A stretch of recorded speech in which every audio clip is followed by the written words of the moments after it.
अभी सुन रहे हैं प्रभात खबर का संपादकीय प्रभात। दिन है गुरुवार, तारीख है 30 मार्च 2023। विषय है चिंताजनक होती महंगी स्वास्थ्य सेवा। यह आलेख लिखे हैं डॉक्टर नचिकेत मौर्य, जो विजिटिंग साइंटिस्ट वानियन academy of leadership in mental health के हैं।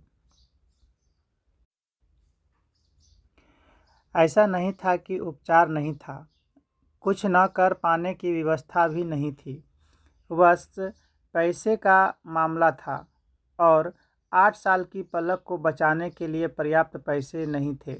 आपको देखते ही पलक के चेहरे पर मुस्कान पसर जाती थी। उसे कविताएं, गाने और ताली बजाने वाले खेल पसंद थे। और फिर पता चला कि वह ब्लड कैंसर से पीड़ित है।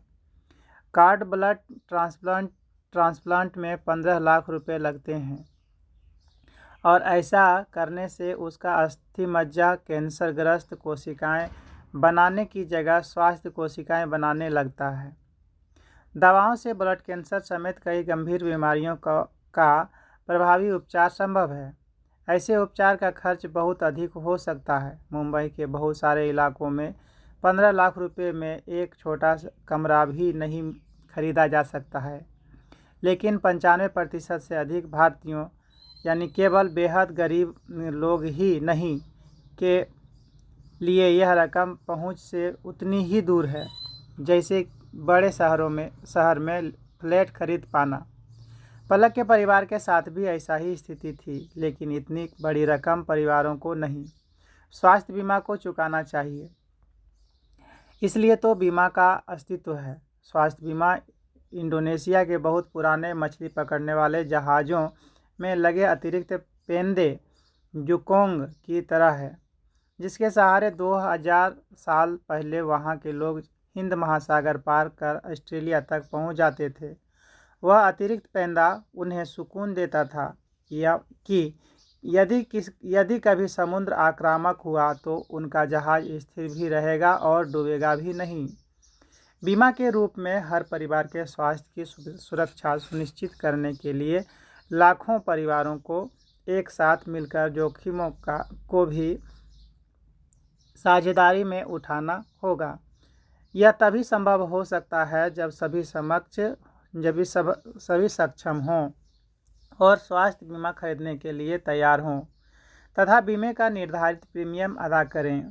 ऐसा स्वाभाविक रूप से नहीं हो सकता है, अधिक विकसित देशों में भी नहीं। इसलिए सरकार को मदद के लिए आगे आने की आवश्यकता है।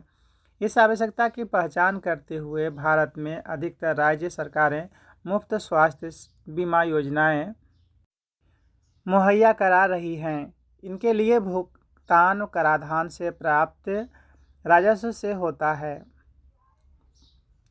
इन योजनाओं में हजारों अस्पताल सहभागी हैं तथा बीमा द्वारा रोगी के पूरे खर्च का भुगतान होता है। यह एक बेहद शानदार समाचार है, पर इसमें 2 समस्याएं हैं। पहली समस्या यह है कि मौजूदा बीमा योजनाओं के तहत बहुत सी बीमारियों का उपचार होता है, लेकिन उनके लिए कम धन राशि मुहैया कराए जाने से आबादी के 30 से 40% हिस्से को ही उनका फ़ायदा मिल पाता है।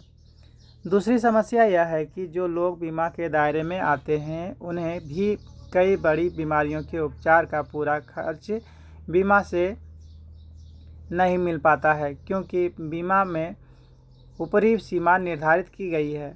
इसका परिणाम यह है कि इन योजनाओं में लगभग आधे भुगतान की राशि प्रति मामला 7,000 रुपये से कम है, जो बेहद मामूली है।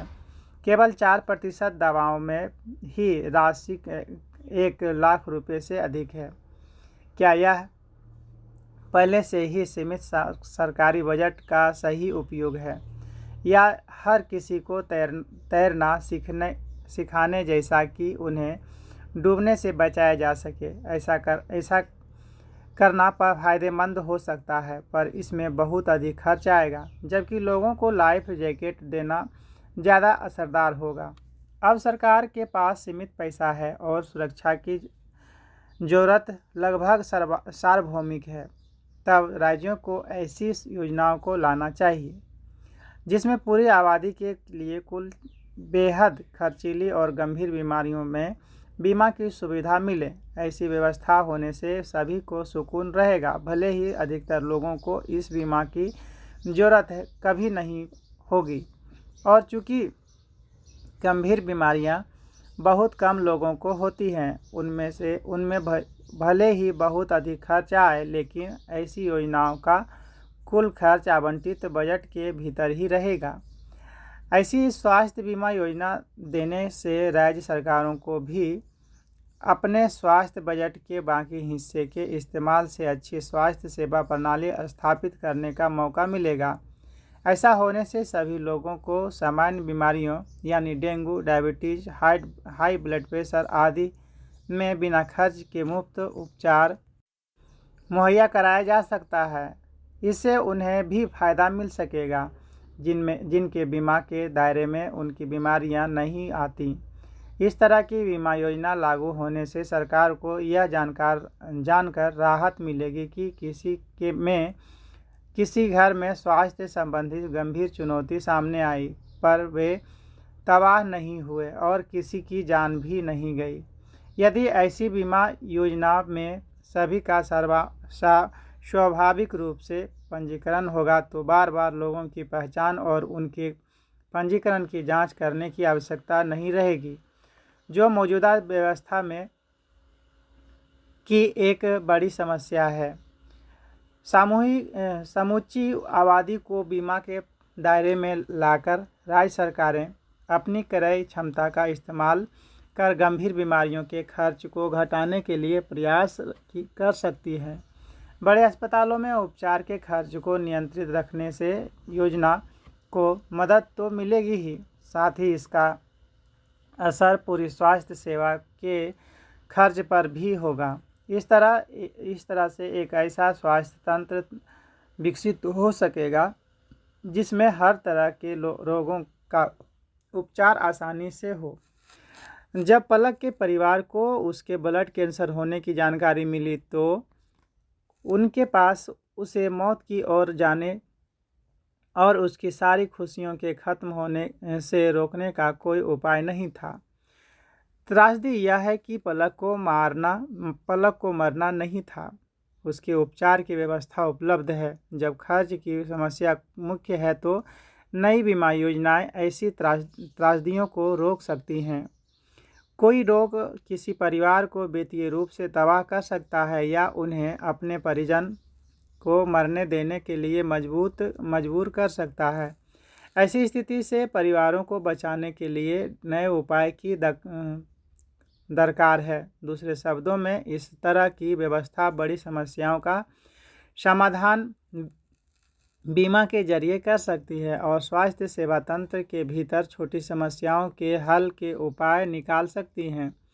मौत और तबाही लाने वाली सामान्य बीमारियों को हम अनदेखा नहीं कर सकते, पर गंभीर रोगों को उनसे अलग करना उस समस्या का एक समाधान हो सकता है जहां लोग पैसे की कमी के कारण मरने के लिए मजबूर होते हैं। अगला विषय है नया तपेदिक मॉडल। भारत तपेदिक यानी टीबी की स्थिति के आकलन के लिए नया मॉडल बनाने वाला पहला देश बन गया है। गणित आधारित इस मॉडल के इस्तेमाल से टीबी के मामलों और इससे होने वाली मौतों की जानकारी हर साल मार्च में जारी की जाएगी। बीते सप्ताह वाराणसी में हुई स्पॉट टीबी पार्टनर बोर्ड बैठक में 40 देशों के प्रतिनिधियों के समक्ष इस मॉडल को प्रस्तुत किया गया। रिपोर्टों के अनुसार उनमें से अधिकतर ने न केवल इसकी सराहना की बल्कि अपने अपने देशों में भी इसे लागू करने की इच्छा जताई। अभी तक विश्व स्वास्थ्य संगठन के मॉडल के आधार पर टीबी की स्थिति का आकलन किया जाता था, लेकिन संगठन के अध्ययन की विसंगतियों को भी रेखांकित किया जाता रहा है। उल्लेखनीय है कि भारत टीबी से सर्वाधिक प्रभावित देश है। यह हमारी सबसे पुरानी स्वास्थ्य चुनौती है। कुपोषण और जनसंख्या घनत्व के कारण इसकी रोकथाम एक गंभीर समस्या है। टीबी बैक्टीरिया लंबे समय तक व्यक्ति के शरीर में बिना कोई समस्या पैदा किए रह सकता है और जैसे ही व्यक्ति के प्रतिरोधक क्षमता में कमी आती है वह हमलावर हो जाता है। सरकार इसके उन्मूलन के लिए गंभीरता से प्रयासरत है। वर्ष 2019 और 2021 के बीच हुए सर्वेक्षण के आधार पर पिछले साल एक रिपोर्ट जारी की गई थी। उसमें बताया गया था कि तपेदिक के लक्षण होने के बावजूद 64% लोगों के उपचार पाने की कोशिश नहीं थी। 3 साल का यह सर्वेक्षण इसलिए महत्वपूर्ण है कि ऐसे अंतिम प्रयास 1955 से 58 में किया गया था। इसी के आधार पर आकलन मॉडल को तैयार किया गया है। विश्व स्वास्थ्य संगठन के अध्ययन का मानना है कि भारत में हर 1 लाख आबादी में 210 लोग टीबी के रोगी हैं, लेकिन भारतीय मॉडल के अनुसार यह अनुपात 196 है। संगठन ने बताया था कि 2021 में हमारे देश में इस संचारी रोग से 4.94 लाख लोगों की मौत हुई थी, परंतु नए मॉडल का आकलन है कि यह संख्या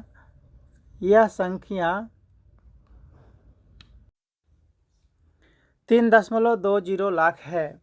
संगठन का आकलन है कि 2021 में 29.50 भारतीय तपेदिक के रोगी थे। वहीं घरेलू मॉडल के अनुसार 2022 में रोगियों की तादाद 27.70 लाख थी। उल्लेखनीय है कि कोरोना महामारी से हुई मौतों की संख्या को लेकर विश्व स्वास्थ्य संगठन पर सवाल उठाए गए थे। संगठन ने बताया था कि भारत में 47 लाख लोग महामारी में मारे गए हैं, पर भारत सरकार के आकलन में यह संख्या 7 लाख के आसपास थी। अपना मॉडल विकसित करने से सही जानकारी भी मिलेगी और तथा तपेदिक उन्मूलन की कार्य योजना को प्रभावी ढंग से लागू किया जा सकेगा। अगला विषय है ऐसे घट घट हैं राम हैं दुनिया देखे नाही। ऐसे घट घट राम हैं दुनिया देखे नाही। यह आलेख लिखे हैं कृष्ण प्रताप सिंह, जो एक वरिष्ठ पत्रकार हैं। रामनवमी यानी निर्बलों के बल, अनाथों के नाथ, दीनों के आराध्य, मर्यादा पुरुषोत्तम, मानवीय आदर्शों के प्रतिस्थापक और घट घटवासी भगवान राम के जन्मदिन का पर्व यूं तो देश की सीमाओं के पार भी मनाया जाता है, लेकिन अयोध्या में, जिसे उनकी जन्मभूमि और राजधानी होने का भी गौरव प्राप्त है, इस पर्व का उल्लास चैत्र शुक्ल प्रतिपदा यानी नए संवत्सर के पहले दिन से ही असीम होने लग जाता है। इसके 9वें दिन रामनवमी को सरयू के तट पर मेलार्थियों, श्रद्धालुओं व स्नानार्थियों के बीच मंदिरों का वातावरण भय प्रगट कृपाला दीन दयाला कौशल्या हितकारी के गायन से गुंजायमान होता है। इस दिन राम जन्मोत्सव का मुख्य केंद्र वह कनक भवन होता है, जिसे कहते हैं कि महारानी कौशल्या ने सीता को मुंह दिखाई में दिया था। दूसरे मंदिरों के उत्सव भी कुछ कम नहीं लुभाते, क्योंकि उनमें भक्तों व संतों के हृदयों में बसी भगवान राम की विविध छवियों का भरपूर अक्स दिखता है। यह अक्स बताता है कि राम इसलिए भी घट घटवासी हैं कि अपने भक्तों को अपनी किसी खास छवि का बंदी नहीं बनाते। अपनी भावनाओं के अनुसार कोई नई यानी मूर्त गढ़ ले तो भी कोई हर्ज नहीं। संत कबीर कभी कहते हैं, हरि मोर पियऊ मैं राम की बहुरिया, कभी हरि जननी मैं बालक तोरा, और कभी कबीर कुत्ता राम का, मुतिया मोर नाव, गले राम की जेवड़ी, जित खींचे तित जाऊं। संतों का एक संप्रदाय सखा भाव से राम की उपासना करता है। संत तुलसीदास के राम ब्रह्म और ठाकुर होने के साथ तात मात गुरु शाखा हितु सहायक कृपालु दयालु दानी और सकल ताप व पाप पुंजहारी हैं, तो महात्मा गांधी के निकट सबको सन्मति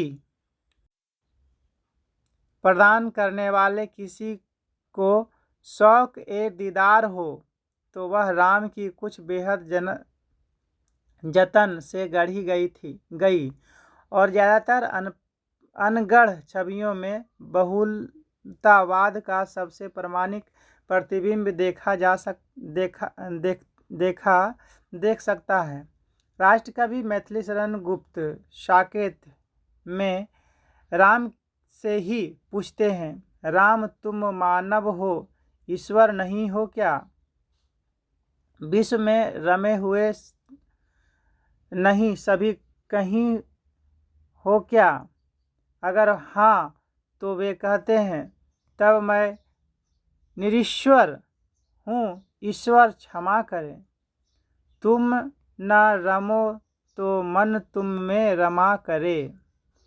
समाजवादी विचारक डॉक्टर राम मनोहर लोहिया ने अपने निबंध राम कृष्ण और शिव में शिव और कृष्ण के साथ राम को भारत में पुण्यत्या के 3 महान स्वप्नों में ऐसे ही थोड़े शामिल किया और कहा है कि उनमें भारत की उदासी और रंगीन सपने एक साथ प्रतिबिंबित होते हैं।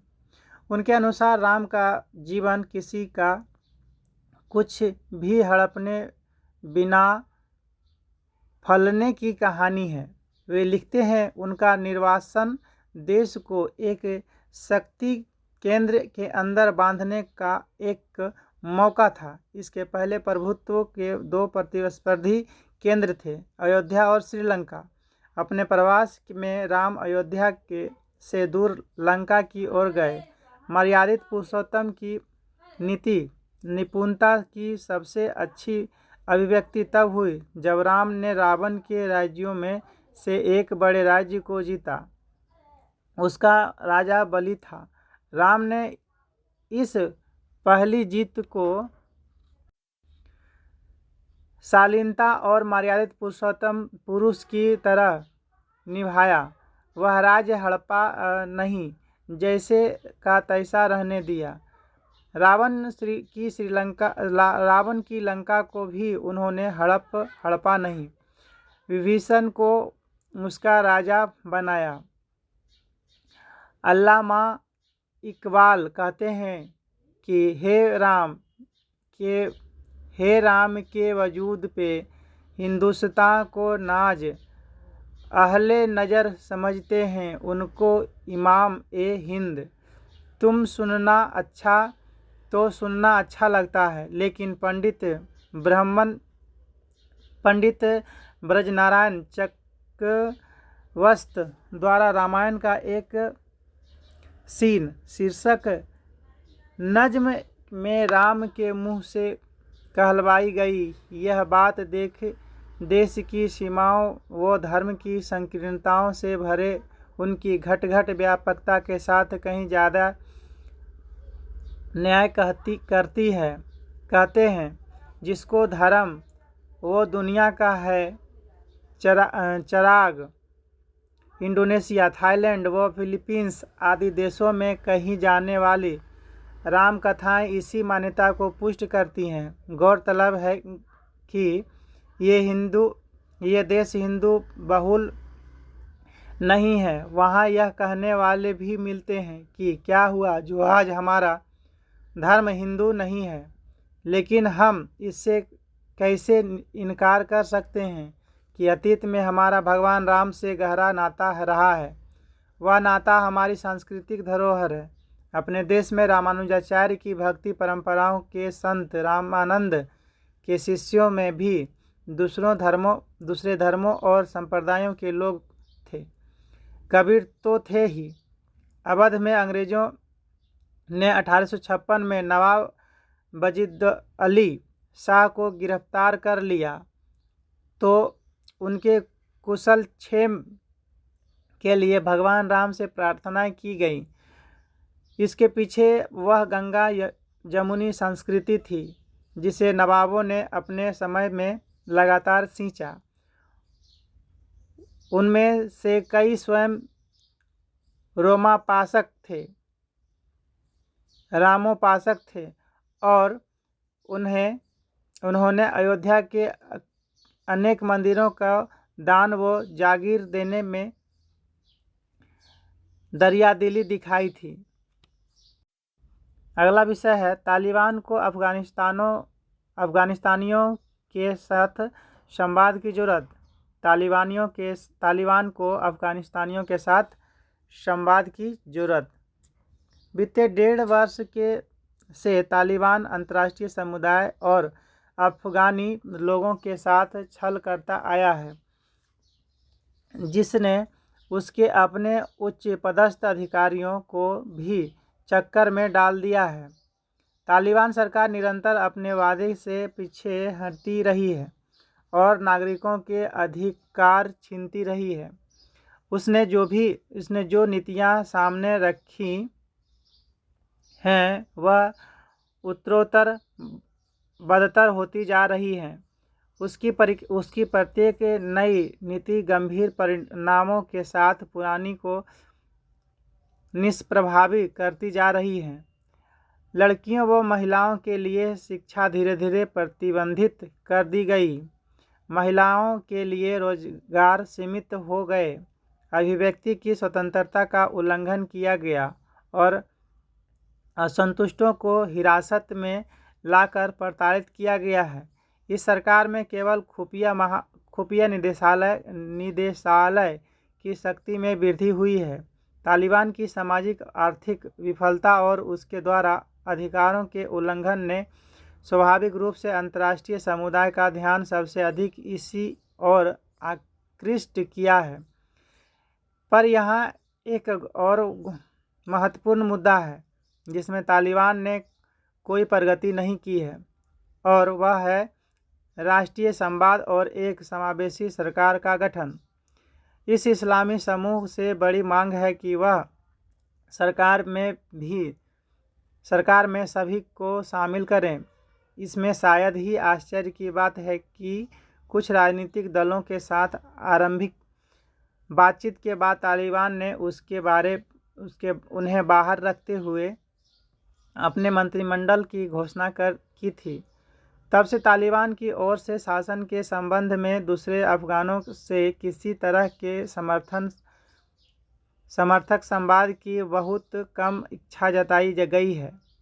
फिर भी सभी अंतर्राष्ट्रीय समुदाय ने सरकार के साथ संबंध सामान्य करने और उसे मान्यता देने के लिए समावेशिता को एक शर्त बना दिया है।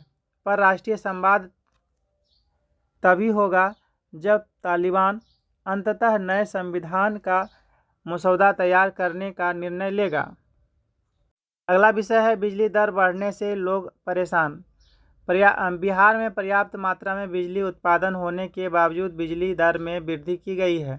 इसका सीधा असर उद्योग, व्यापार तथा आम लोगों पर पड़ना तय है। हालांकि यह सत्य है कि बिहार में बिजली आपूर्ति की स्थिति काफ़ी अच्छी है। गांव तक बिजली पहुंचा दी गई है। प्रीपेड स्मार्ट मीटर लगने से बिजली की चोरी तथा गड़बड़ी भी कम हुई है, लेकिन अब उपभोक्ताओं को अधिक पैसा देना होगा। बिजली बिल में लगभग 25% की वृद्धि की गई है, जिसका सीधा असर आम लोगों की जेब पर पड़ेगा। अगला विषय है लंबे समय का गर्भ निरोधक जरूरी। देश की जनसंख्या बढ़ रही है। इसमें अनचाहे गर्भधारण का भी काफ़ी योगदान है। अशिक्षित तथा ग्रामीण इलाकों में अनचाहा गर्भधारण एक बड़ी समस्या है। आज के समय जो भी गर्भ निरोधक उपाय हैं वे कम समय के लिए हैं।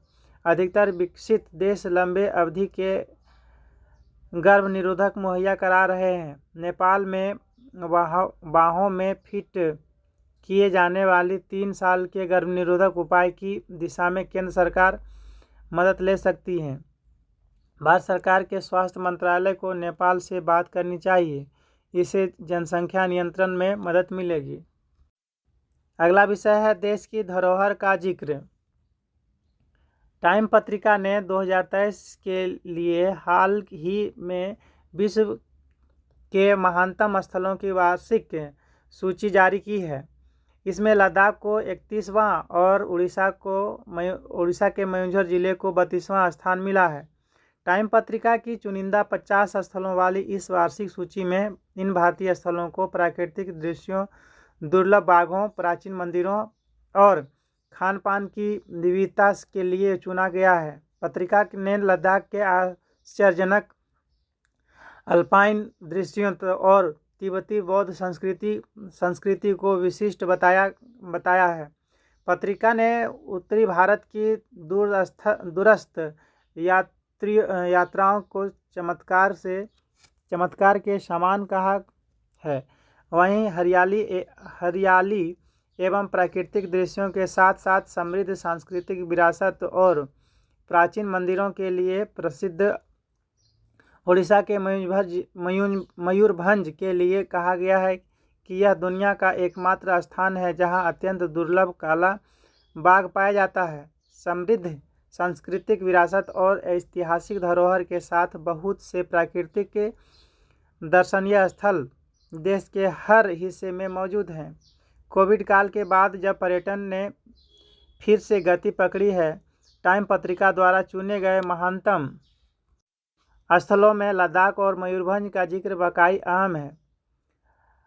नवंबर 2022 में मयूरभंज जिला स्थित शिमलीपाल राष्ट्रीय उद्यान के फिर से खुलने का उल्लेख करते हुए कहा गया है, अब आप राष्ट्रीय उद्यान के विशिष्ट वनस्पतियों और जीवों की खोज के लिए आगंतुक निर्देशित सफारी या स्वनिर्देशित साइकिल पर्यटन का आनंद ले सकते हैं। मयूरभंज का शिमलीपाल राष्ट्रीय उद्यान एशियाई हाथियों और बंगाल के बाघों के साथ 40 से ज़्यादा स्तनधारी जीवों का घर है। पत्रिका में लोक कला के रूप में मयूरभंज के मनोरम छऊ नृत्य का भी जिक्र है। गर्मी में बहुत से पर्यटक दर्शनीय स्थलों का रुख करते हैं। ऐसे में देशी विदेशी पर्यटकों के समक्ष एक चर्चित पत्रिका की फेहरिस्त में जगह पाने वाली इन दोनों जगहों की चर्चा वैश्विक स्तर पर होगी। यह कहीं न कहीं पर्यटन को बढ़ावा देने और हमारी समृद्ध विरासत को दुनिया भर में पहुंचाने वाली बात है। इसलिए ऐसे पर्यटन स्थल देश के किसी भी राज्य का हिस्सा हो, उन्हें देखकर हर नागरिक को गर्व होता है। विदेशी पर्यटकों की सराहना और आमद भी आमजन को गर्व की अनुभूति करवाती है। देश में विदेशी मेहमानों के आने से होने वाले आर्थिक लाभ और सांस्कृतिक पहचान के विस्तार की भी अपनी खुशी है। क्षेत्र विशेष में पर्यटकों की आमद आर्थिक मोर्चे पर लाभ कमाने का जरिया तो बनती ही है, यह सांस्कृतिक विरासत को भी आगे ले जाती है। टाइम पत्रिका ने भी मयूरभंज को इस सूची में स्थान देते हुए वहां की महिलाओं के स्वदेशी हस्तशिल्प, जटिल हथकरघा, सवाई घास की बुनियादी धातु कला और लुप्त होती डोकरा कला की ओर ध्यान आकृष्ट किया है। अगला विषय है ध्यान अनमोल है। आज हमारा जीवन दूसरों की एक मुस्कुराहट पर आश्रित है। कोई हमारी ओर देखे, मुस्कुराए तो हम प्रसन्न, अन्यथा निराश हो जाते हैं। इस प्रकार हम कभी स्वयं को होकर नहीं रहते और अपने लक्ष्य से पूरा चूक जाते हैं। अतः हमें चाहिए कि अपने कर्मों में सजग हों, जागृत होकर रहें। इसका सरलतम उपाय है ध्यान। सदा याद रखो कि ध्यान स्वर्ण समान अनमोल है। यह सांसारिक समृद्धि, मुक्ति तथा मन की शांति की प्राप्ति में सहायक होता है। कहते हैं कि ध्यान जप से 10 लाख गुना बढ़कर है, अर्थात ध्यान में लगाया गया थोड़ा सा समय लाखों की संख्या में किए गए मंत्रों जप के समान होता है। आंखें मूंदकर फर्श पर बैठ जाने का नाम भी ध्यान नहीं होता। अपने कर्मों, विचारों तथा वचनों में सजगता विकसित करना ही सच्चा ध्यान है। विचार पानी की छोटी छोटी बूंदों के समान है। एकत्रित हो जाएं तो वचनों तथा कर्मों की विशाल नदी बन जाएं। एक छोटा सा विचार हमारे भीतर पनप कर एक विशाल नदी बनकर बाहर बह निकलता है और फिर हमारे बस से बाहर हो जाता है। प्रारंभ होती है एक नदी को रोक देना कठिन नहीं है, किंतु बड़ी होने पर यह हमारे बस की बात नहीं होती है। अतः हमें अपने विचारों की प्रति सजग रहना चाहिए, क्योंकि विचार वचन का रूप लेते हैं और वचन कर्म का। फिर इसके प्रवाह की दिशा में परिवर्तन अत्यंत कठिन हो जाता है। इसलिए हमें अपने विचार, वचन और कर्म को लेकर अति सजग रहना चाहिए। यदि सांचा ही बिगड़ जाए तो उसमें डाला गया कोई भी पदार्थ ठीक नहीं बनेगा। उसी प्रकार यदि हम अपने मन का निर्देशन भली भांति नहीं करते तो उसमें भी जो भी आएगा विचार अथवा वचन अनुचित ही होगा। अतः सर्वप्रथम अपने मन को संयमित करो। इसका एकमात्र उपाय ध्यान है। ध्यान के माध्यम से हमारा अपने भीतरी मौन से आमना सामना होता है और ध्यान जीवन का आवश्यक अंग है। इससे हमारे मन, वचन, कर्म पवित्र होते हैं। फिर भौतिक समृद्धि भी पीछे पीछे आ जाती है। प्रतिदिन थोड़ा समय ध्यान के लिए अवश्य रखना चाहिए। इससे मन की शांति तथा परमात्मा कृपा दोनों की प्राप्ति होगी। इसी के साथ आज का संपादकीय प्रभात समाप्त होता है।